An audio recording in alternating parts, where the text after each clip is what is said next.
Assalamualaikum warahmatullahi wabarakatuh. Alhamdulillah wa syukurillah wa nikmatillah wa la haula wa la quwwata illa billah. Allahumma sholli ala Muhammad wa ala ali Muhammad. Alhamdulillah sobat-sobat Guruji sekalian, ketemu lagi di channel Guruji.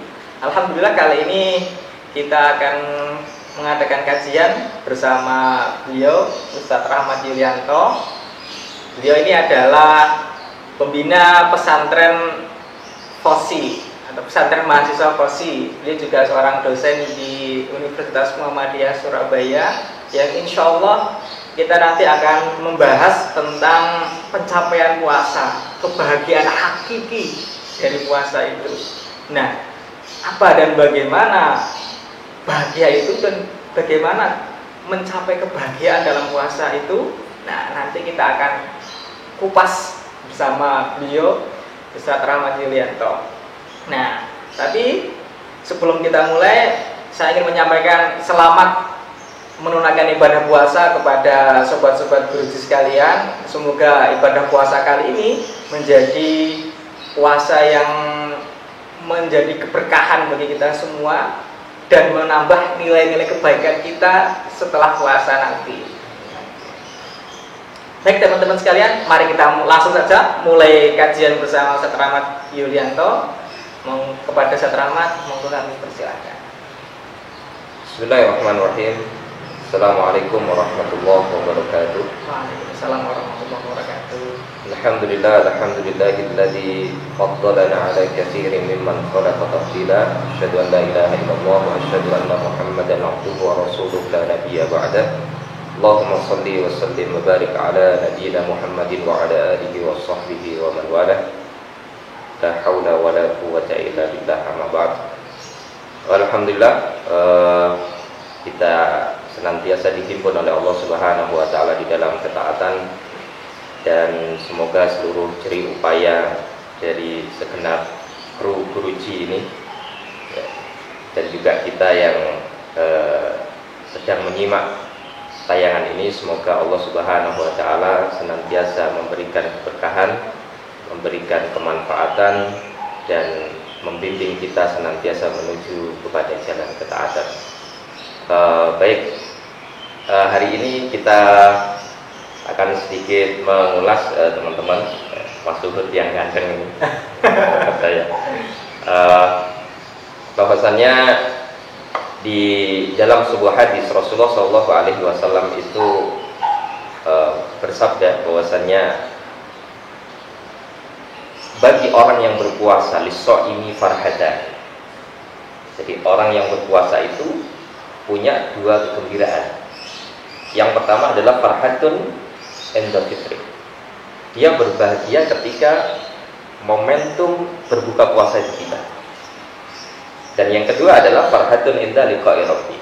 Dia bergembira karena dia berjumpa dengan Tuhannya dengan puasanya. Nah, mari kita hari ini mengulas sedikit ya, tentang kegembiraan itu. Dua kegembiraan yang seperti apa ya? Semoga kita akan menghadirkan perspektif yang berbeda mengenai hadis ini, supaya lebih kontekstual untuk kita bicarakan pada kesempatan kali ini. Bagian-kebagian yang menambah nilai-nilai spiritual kita naik untuk transcendent gitu ya teman-teman. Baik ya.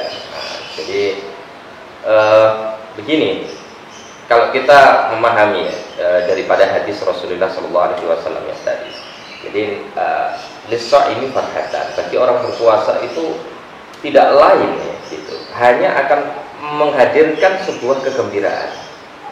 Ya, gitu. Jadi di situ bisa saja kalimatnya Rasulullah memberikan sebuah uraian, ya, al-farhatani lis-shaim. Tapi kenapa Rasulullah lebih memilih redaksi lis-shaimi farhatan? Jadi ada sebuah hal yang berbeda ya. Nah, jadi saya tidak memperbanyak mengulas dari sisi lugawiyahnya hadis ini, karena ketika kita melihat farhatannya adalah mubtada muakhkhar, jadi mubtada yang diakhirkan, maka di situ kemudian diawali oleh lisoil, yaitu sebuah jar majrur. Nah ini bermakna sebuah adawatul hasr, ada sebuah pembatasan bahwasanya sesungguhnya bagi orang yang berpuasa itu adalah sebuah kepastian dia akan mendapatkan dua kegembiraan itu. Nah, yang pertama mari kita simak apa kegembiraan yang pertama adalah indah fitri. Jadi orang yang berpuasa itu harus berbahagia ketika dia berbuka puasa, harus.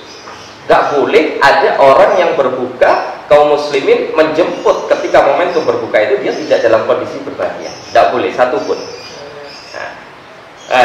Bagaimana cara melihat bahwasanya hari ini kita lihat ya, selama ini yang sudah terjadi ya, sebelum kasus masjid ini kemudian menjadi sepi hari ini. Iya.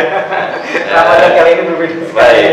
Jadi masjid ini dulu ketika masih semarak sebelum wabah ini kemudian menjangkiti dimanapun kaum muslimin berada, maka masjid ini menjadi sebuah sentral yang kemudian menjadi jujukan. Iya. Sekarang ini sepi. Sepi kan sekarang. Jadi menjadi jujukan. Jadi sampai kita dulu yang mahasiswa punya slogan. Slogannya adalah ketika bulan puasa datang adalah minal masjid ilal masjid.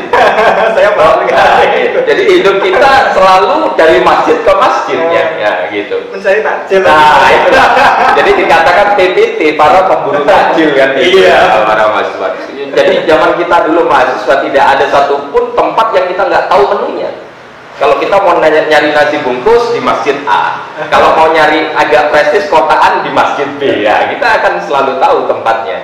Nah, mari kita potret sesungguhnya ketika kondisi kaum muslimin itu menjemput momentum berbukanya. Maka kita lihat, ya, ketika masjid-masjid besar misalnya, kemudian ketika beduk maghrib itu dikumandangkan, ditabuh, maka kemudian banyak orang yang kemudian beranjak kepada satu titik, yaitu nyari tempat di mana makanan itu berada yang dibagikan oleh para tamu. Nah, gitu. Yang menunya paling enak. Nah, oleh karena itu kemudian apa yang kita lihat pemandangannya, mereka bisa saling rebutan, saling sikut, bahkan ketika momentum pembagian itu berakhir, kita lihat wajah-wajah lesu yang berjalan. Dan ketika kita tanya, saya pernah suatu kali bertanya kepada mereka, Mas kenapa kok merengut aja gitu? Maka kemudian dia menjawab, waduh Mas, saya nggak kebagian takjil gitu. Kebagian takjil. Dari momentum itu kemudian kita bisa mengkaitkan dengan hadis Rasulullah SAW tadi, bahwasannya loh kok ada ya ketika momentum orang berbuka itu ada kaum muslimin yang karena nggak dapat takjil maka dia nggak bisa bergembira karena mau puasanya. Tahu nggak kenapa? Ya, padahal kalau kita lihat ya bahwasannya Rasulullah SAW ya, ketika beliau sedang menunggu hidangan berpuasa itu di depan beliau sudah ada ya. Ketika maghrib sudah tiba, maka kemudian pintu rumahnya diketok oleh seorang. Assalamualaikum ya Rasulullah. Waalaikumsalam warahmatullah. Apa yang bisa saya bantu, kata Nabi. Maka kemudian Rasulullah SAW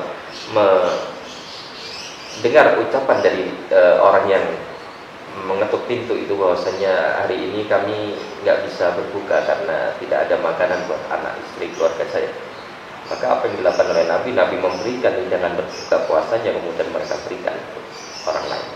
Maka dari situ sesungguhnya kita bisa lihat bahwasanya momentum kegembiraan itu bukan karena kemudian kita bisa menghabiskan mendapatkan menu takjil itu ketika di masjid, ketika kita singgah dimanapun tempat yang kita bisa singgah untuk menuntaskan dahaga dan lapar ketika kita berpuasa, tetapi sesungguhnya dengan berbagi itulah kegembiraan itu akan diperoleh oleh orang-orang yang berpuasa.